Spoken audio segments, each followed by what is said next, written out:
tehnoloģija, viņa pēdējo 20-30 gadu laikā ir ļāvusi izglābt tūkstošiem, vismaz tūkstošiem dzīvību.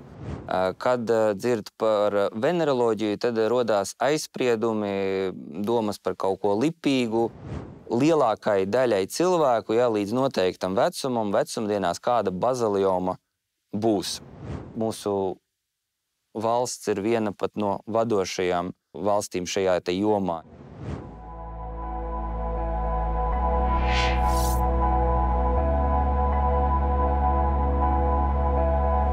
Sveicināti! Ētera raidījums starp mums daktariem un mūsu šīsdienas studijas viesis ārsts dermatologs Aleksijs Zavorin. Sveiks, Aleksij! Sveiki! Aleksij, kā ir pareizi? Ārsts dermatologs vai ārsts dermatovenerologs?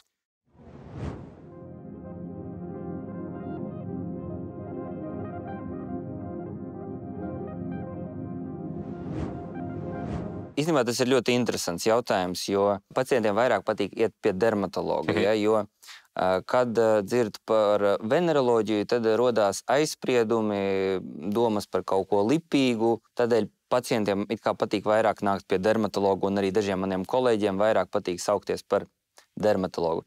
Tajā pašā laikā specialitāte un certifikāts mums ir dermatoloģijā, veneroloģijā. Tā kā faktiski mums ir šī viena specialitāte, un var saukt mani gan dermatologs, gan venerologs, gan dermatovenerologs. Pa lielam tas ir viens un tas pats.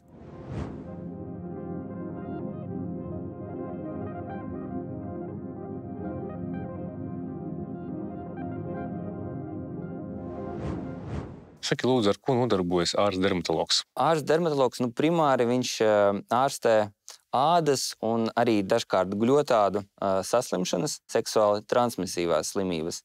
Līdz ar to tas lauks īstenībā ir ļoti, ļoti plašs, jo āda mums ir, dažkārt saka, vislielākais orgāns, un tur var būt gan infekcijas, un dažkārt, kad mēs kaut ko dzirdam par ādu, tad mēs uzreiz aizdomājamies, ka tas varētu būt kaut kas potenciāli lipīgs, bet tā gluži nav, jo ir daudzas tādas autoimūnas saslimšanas, iekaisīgas slimības, piemēram, kā zvīņēda, jeb psoriāze, kas nav lipīga, bet viņa ir hroniska. Ādas veidojumi, labdabīgi, ļaundabīgi, atkal mums ir jāmēģina diagnosticēt un saprast, kurā brīdī tad mums ir jāceļ sarkanais karodziņš, jāsūta pacients uz operāciju, kad mēs aizdomājamies, ka tur varētu būt kaut kas potenciāli ļaundabīgs. Ja mēs runājam par labdabīgiem veidojumiem, kur ir tā robeža, kad ar tiem nodarbojās dermatologs un kad jau sūta pie ķirurga? To nosaka katrs dermatologs pats atkarībā no savas pieredzes un iepriekšējā darba, ko viņš ir veicis, jo it īpaši ārzemēs, bet arvien vairāk arī pie mums, dermatoloģija kļūst arvien ķirurģiskāka specialitāte, jo dermatologi veic arī incīzijas, ekscīzijas. Šeit ir jāskatās, cik dakteris ir kvalificēts, un, protams, ir gadījumi, kad kaut kādu veidojumu nevar tik pat vienkārši izņemt, tas prasīs plašāku rekonstrukciju, un tad, protams, ir jāsadarbojās vai nu ar ķirurgu, dažkārt arī ar mikroķirurgu, tā kā tas ir atkarīgs no šī konkrētā gadījuma. Dažkārt šie veidojumi, viņi nemaz neprasa ķirurģisku iejaukšanos, tā var būt cita procedurāla manipulācija, tā var būt lāzera ablācija, kad mēs noņemam ar speciālu lāzeri, vai elektrokoagulācija, kad mēs noņemam ar šīs maiņstrāvas palīdzību veidojumu. Tā robeža, kad tā ir ķirurģija un kad tā ir vēl joprojām dermatoloģija, viņa ir ļoti tāda neskaidra, un tur jārēķinās pēc katras individuālas situācijas. Cik bieži reāli jūs pielietojat lāzeru savā praksē un ko jūs ar to lāzeru darat? Lāzers ir tehnoloģija, kas ietver sevī dažāda veida aparātus, un dažādiem lāzeriem ir dažādi viļņa garumi, un tas nozīmē, ka ar katru viļņa garumu mēs varam iedarboties uz dažādām struktūrām. Tas nozīmē, ka katrai problēmai, piemēram, paplašinātiem asinsvadiem, pigmentu plankumiem, labdabīgiem veidojumiem, kurus vajag noņemt, tetuvējumam vai matiņam, kurus vajag epilēt, katrai šai problēmai bieži vien plus mīnus vajag savu lāzeri, savu iekārtu. Bet nevienmēr tomēr tā ir labākā izvēle, ja? Jo ir situācijas, kad ir iespējama tikai ķirurģiska izņemšana, kad veidojums, piemēram, atrodas dziļākos audos vai viņš ir plašs. Un tādās situācijās pat iespējams, ka tā rēta gala rezultātā būs mazāka no ķirurģiskas iejaukšanās nekā no šīs lāzera ablācijas. Tādēļ es noteikti aicinu dažkārt pacientus nepadoties reklāmai, ja, un uzticēties speciālistam, pie kura viņš dodās. Proti, sākumā viņam būtu jāparāda šos savus veidojumus, vēlams uz visa ķermeņa, ja, un lai tad dakteris izlem, vai vispār var to veidojumu noņemt, vai vajag viņu noņemt, un ja vajag, un ja var, tad dakteris piedāvās šo optimālo risinājumu.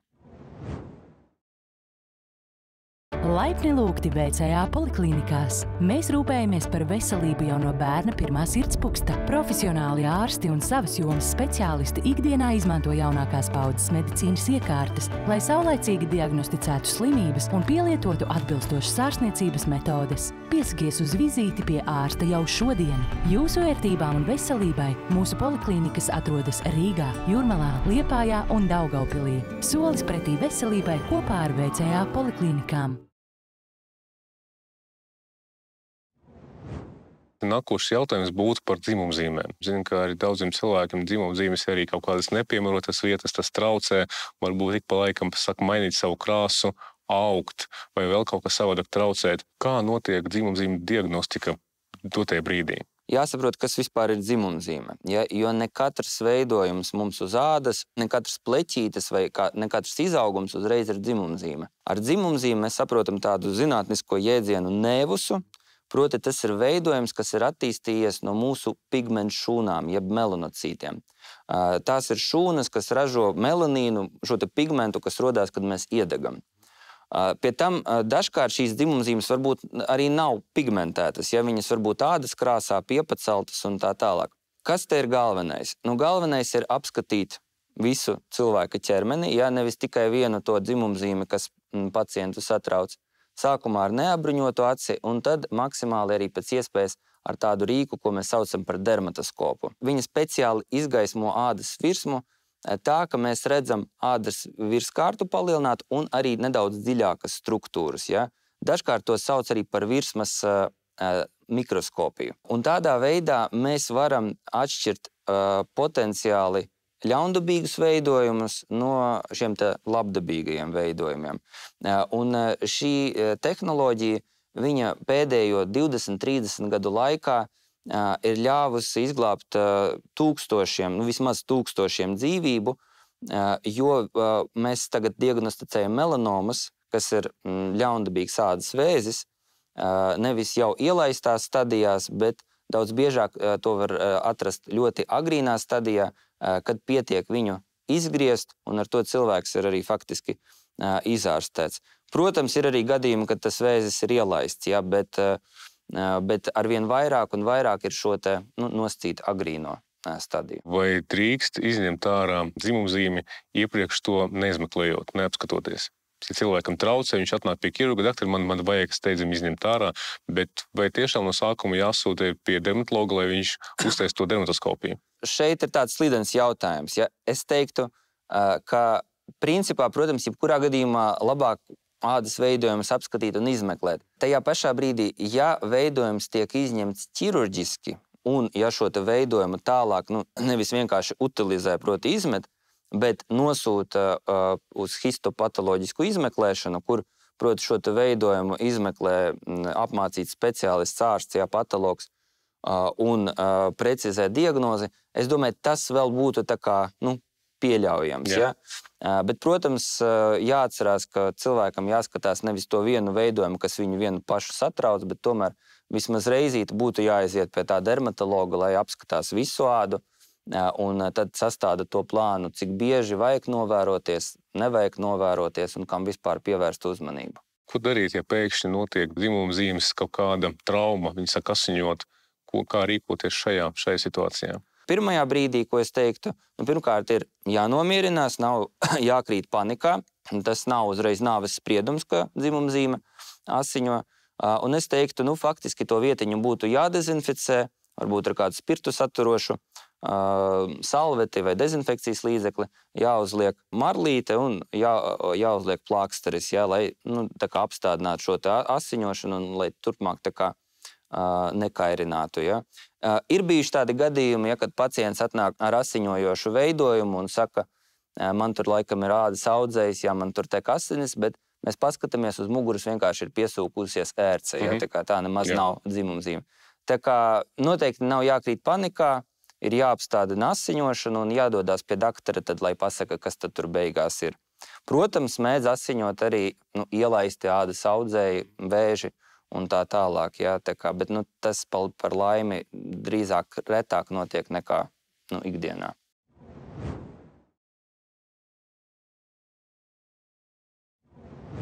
Vēl viena nepatīkama saslimšana ir kārpas. Cilvēkam uz rokām, uz citām ķermeņa daļām parādās veidojumi, kuri sāp pieskaroties, kurus samēr grūti dabūt ārā. Kāda ir mūsdienu tendence, kā jūs cīnāties ar šo parādību?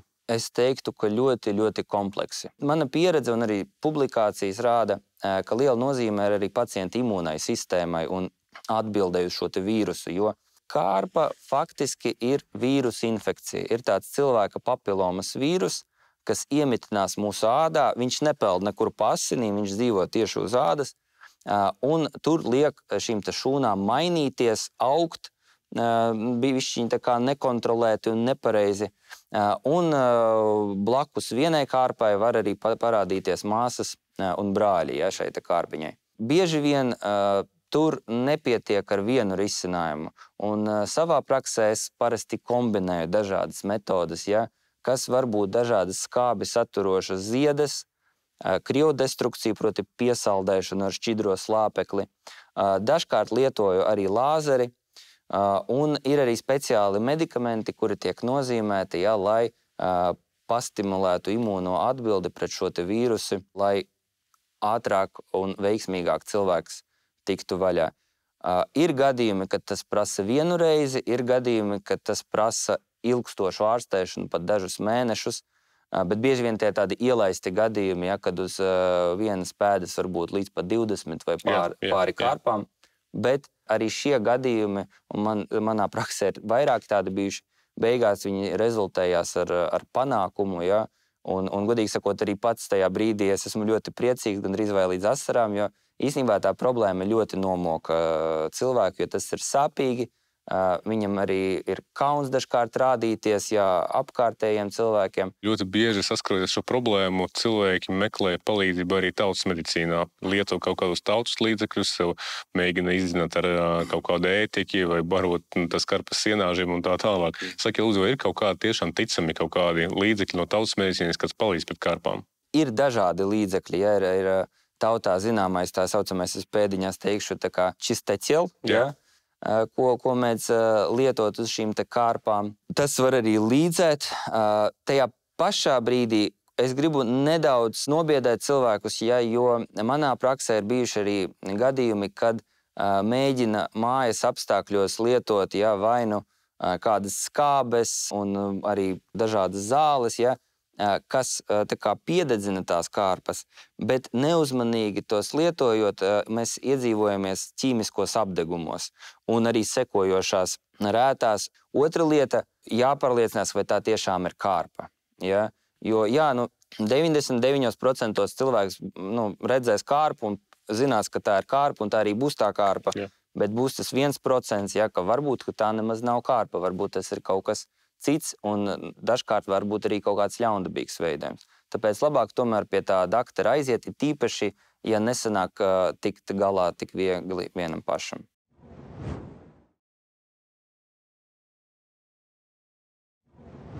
Ja mēs runājam par ļaundabīgiem ādas saslimšanām, kuras ir tas biežākas saslimšanas, no kā vajag baidīties? Visvairāk baidīties vajadzētu, protams, no šīs melanomas. Tajā pašā brīdī melanoma nav biežākais ādas vēzis. Biežākais ir tā saucamais bazālo šūnu vēzis, jeb bazalioma, dažkārt viņu arī tā mēdz saukt. Lielākai daļai cilvēku, līdz noteiktam vecumdienās kāda bazalioma būs. Lielākoties cilvēki no viņas nemirst, jo viņa nedod metastāzes, nedod savas šīs saliņas pa citiem orgāniem.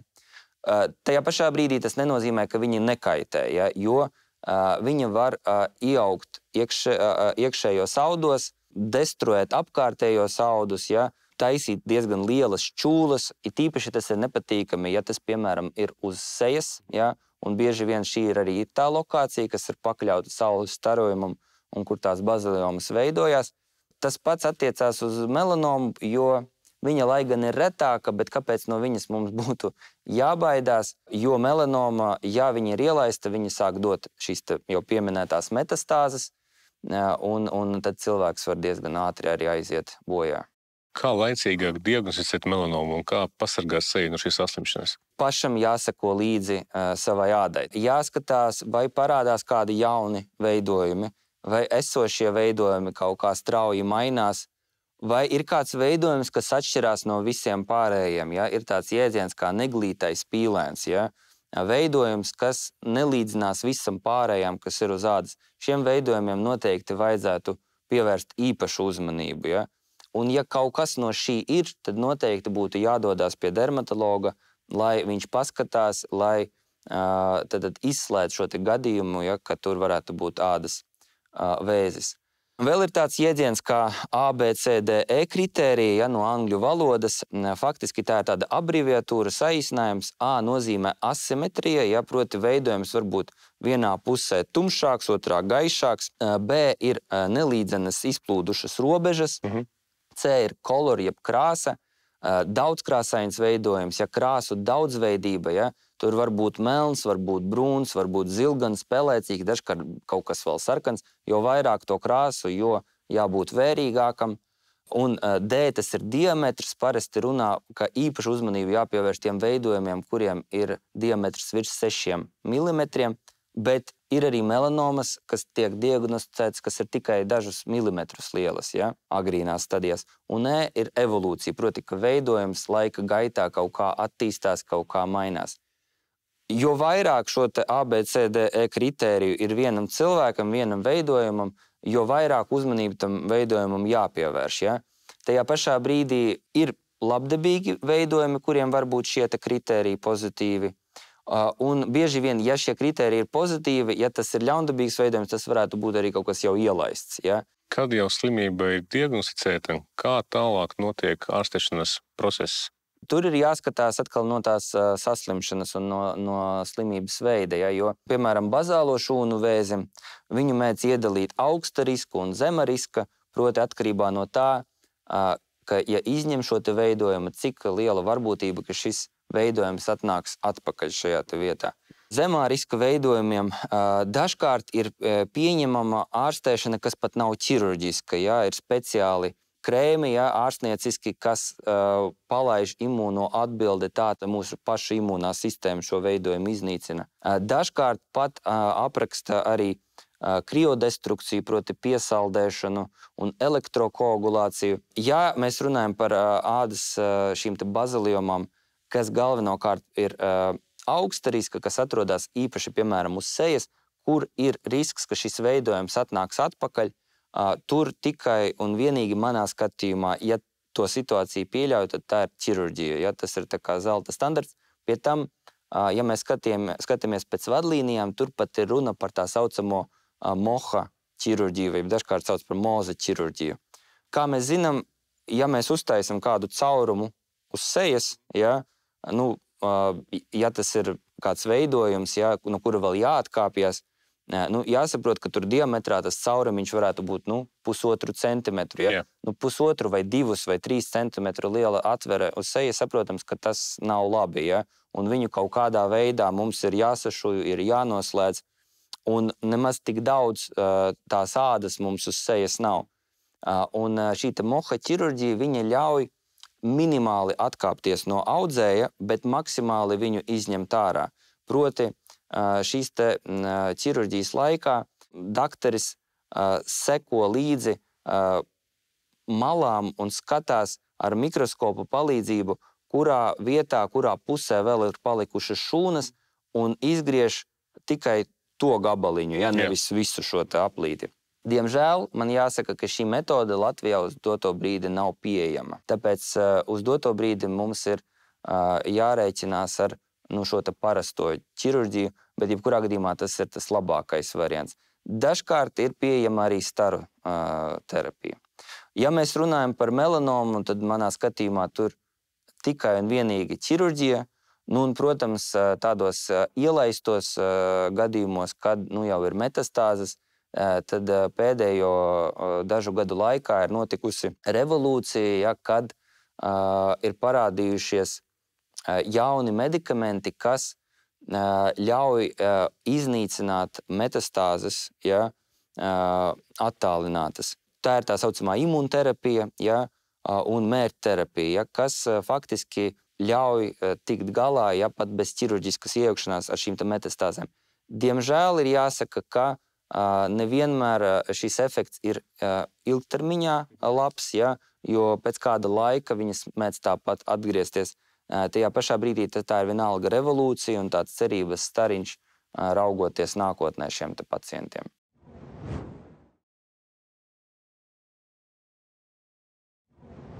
Ja mēs runājam par autoimūnu saslimšanām, kur bieži arī ir ar ādas dažādām izpausmēm, cik bieži tad pacienti nonāk pie tevīm? Diezgan bieži ir saslimšanas autoimūnas, kas ir biežākas, ir saslimšanas, kuras ir retākas. Pie tam šīs autoimūnās saslimšanas ir tādas, kuras ir tikai uz ādas, bet ir tādas, kuras ir arī ar citām izpausmēm. Tā, piemēram, salīdzinoši bieži ir tāda autoimūna saslimšana kā vitiligo, kad zūd šis pigments uz ādas. Piemēram, Maiklam Džeksonam, slaveniem dziedātājiem tāda bija. Salīdzinoši retāk pie manis nonāk pacienti, piemēram, ar ādas vilkēdi vai sistēmisko vilkēdi.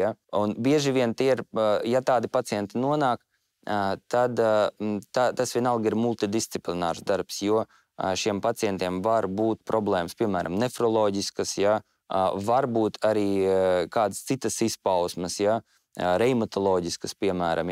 Tā kā šeit bieži vien notiek sadarbība starp vairākiem speciālistiem, un tad es, protams, nesu savu šo artavu no dermatoloģijas puses. Ja mēs skatāmies varbūt pēdējos 10 gadus, kas ir krāsi pamainījies, kāda dermatoloģija bija pirms 10 gadiem un kā tā ir tagad? Piemēram, es biju rezidents, tad pie mums Latvijā nebija pieejami psoriāzes pacientiem tā saucamie bioloģiskie medikamenti. Mūsdienās tagad ar koncīlija lēmumu viņi ir pieejami, šie medikamenti. Tie ir jaunākās paudzes medikamenti, kas palīdz ārstēt psoriāzi tādā veidā, ka lielam pacientu skaitam pilnībā pazūd dažkārt pat izpausmes, vai gandrīz pilnībā pazūd šīs izpausmes. Dermatoloģija pa pēdējiem gadiem ir vairs nevis tāda specialitāte, kur ārstē tikai ar vienīgi ar krēmiem, ziedēm un tā tālāk, bet arī ar ļoti efektīvām iekšķīgām zālēm, kas tiek injicētas organismā. Otrā lieta, kas mainās, arvien vairāk dermatoloģijā ievirzās tehnoloģijas, proti šīs lāzera tehnoloģijas, automatizēta fotodiagnostika, proti veidojumi tiek bildēti, kartēti, saglabāti, salīdzināti laika gaitā, un arvien plašāk, piemēram, tiek izmantots arī mākslīgais intelekts, kas ļauj veiksmīgāk analizēt šīs bildes un nedaudz pateikt daktarim priekšā, kuriem veidojumiem, piemēram, būtu jāpievērš lielāka uzmanība. Vai šīs tehnoloģijas pieejamas arī pie mums Latvijā? Arī pie mums Latvijā ir pieejamas, un es pat teiktu, ka pateicoties dažiem speciālistiem, mūsu valsts ir viena pat no vadošajām valstīm šajā jomā. Piemēram, doktora Karla komanda, viņi bija pat čempioni pasaules kongresā dermatoskopijā, tā kā mēs soļojam solī ar laiku. Aleksej, paldies tev par šo interesantu sarunu. Studija bija ārsts dermatovenerologs Aleksejs Zavorins. Paldies, sargājiet sevi un savu veselību. Paldies.